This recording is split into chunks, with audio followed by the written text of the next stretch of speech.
Oh my god!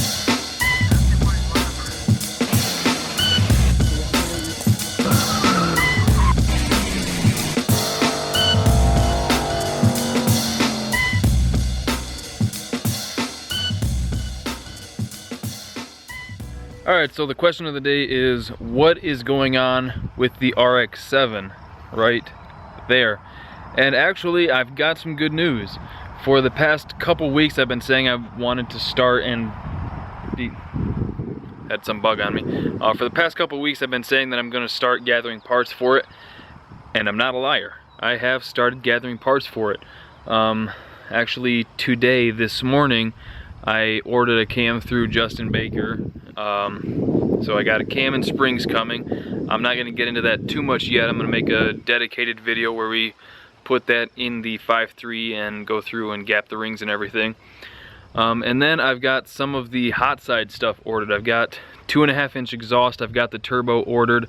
I've got some flanges and stuff like that. So we are starting to gather parts for it. So since I'm sure that there's a lot of newer subscribers that haven't seen this car before, I did like a brief little build series with it where I just slapped in like a small block Chevy. Pretty similar to the one that's in the truck now. It actually has the same carburetor that I bought for this. But this was a 700 R4, 350, real basic. I mean, I bought it and it was already converted to that. I just had to bolt the shit in. And I enjoyed it like that very briefly. I think I had the car together for a month before I was like, you know what, this isn't really what I want to do with it. My vision for it has always been Turbo LS, so I was like, I'm gonna quit fucking around with it and I'm just gonna pull it apart and do it as good as I can, do it once, hopefully. Kind of like the way a lot of you guys are telling me to do that.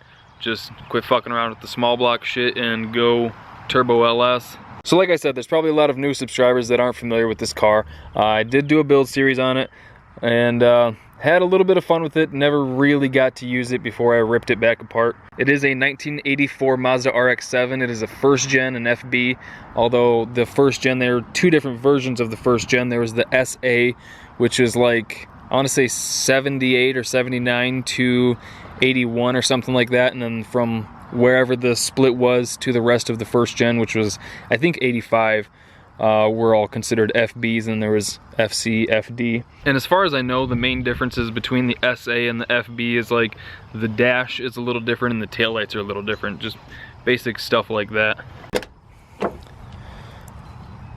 But this car is really rust free, which is one of the reasons that I've kept it around, because a rust free car for 400 bucks is pretty hard to come by nowadays, especially up here in Michigan. But like, all of this is still the factory undercoating and it's still actually brown. I don't know how it's gonna look on camera, but yeah, the only bummer is that it didn't have the actual seats in it. So these are some that I picked up over by Saginaw, I think it was. And they are red, but you know what? They'll work. I have a new carpet kit because I do want to keep this thing a street car. Let's see, where was the hood release at? Where the fuck was the hood release? There it is. And this is a GSL car, not a GSL SE. Basically, that means it has disc brakes all the way around. The GSL SEs came with the 13B, and they have a much easier bolt pattern to deal with. And there's a decent amount of room in here. It's just kind of like the way some things are positioned sucks. Like this steering box right there and that steering like linkage really fucking sucks. So that's something that I'm gonna have to work around. And I wanna cut that thing as little as possible. Like, first of all, I want it to look as stock as I can keep it from the outside. Almost everybody that I've seen do some sort of like LS or turbo V8 in these, they either leave the hood off, cut a hole in the hood, or go cowl hood. If I can, I want to leave the stock hood intact, and I don't want to do like some fender exit or anything like that. I want this to look fairly stock, which is gonna kind of suck for like thumbnails and stuff like that. Like if you think of Cletus's Ruby Corvette, how that has a big ass turbo and stuff hanging out the engine bay, stuff like that gets clicks. This might kind of like bite me in the long run, but if I can fit everything under the hood, I much prefer to do that. Which is the same reason I still have the stock hood on Jack Black, because everything fits under that just fine. It looks aside from being like real low, it looks mostly like a stock truck. So like I said, I do have things on the way for this car, so hopefully we can get started on this pretty soon. But before we do that, I need to get the trans in Goldie Hawn and get Jack Black to where we can at least start making passes and start chipping away at that. Now, the plan for this car ultimately is a budget build, but I want to do it kind of right. So here's kind of what I'm thinking, and you guys can let me know what you think. It's a little bit inspired by Sloppy Mechanics, Matt Happel. He's doing the 8 for 8s build. He's going 8 seconds for 8,000 total invested. I want to do something kind of like that, but not that extreme. I want to do 10s for, I'm thinking 4,000 total investment is reasonable to like do it as good as I can. Now that's not gonna mean like completely replacing everything. I'm gonna push like the stock rear end for as long as I can, and then I'm gonna do probably like a Ford 8.8 or something like that.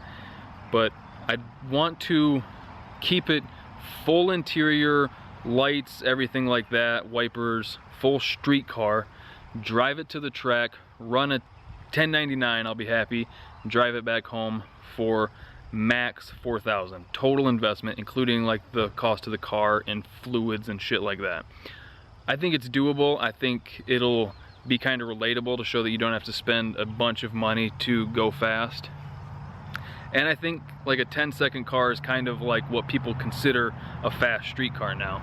Like whenever I talk about the trucks and wanting to get those into the 12s, which is a fast street vehicle, a lot of people are like, that's not fast. So let's go 10s, let's do Turbo LS, because I've been wanting to do one for a little while, and I'm gonna try to put my own spin on it. So it'll stand out a little bit. It won't be exactly like everybody else's, but I am gonna get a little bit of help with some friends. So hope you guys enjoyed the video. Let me know what you think down below. 10s for 4, 4 for 10s. So thank you for liking, commenting, and subscribing. We'll see you next time.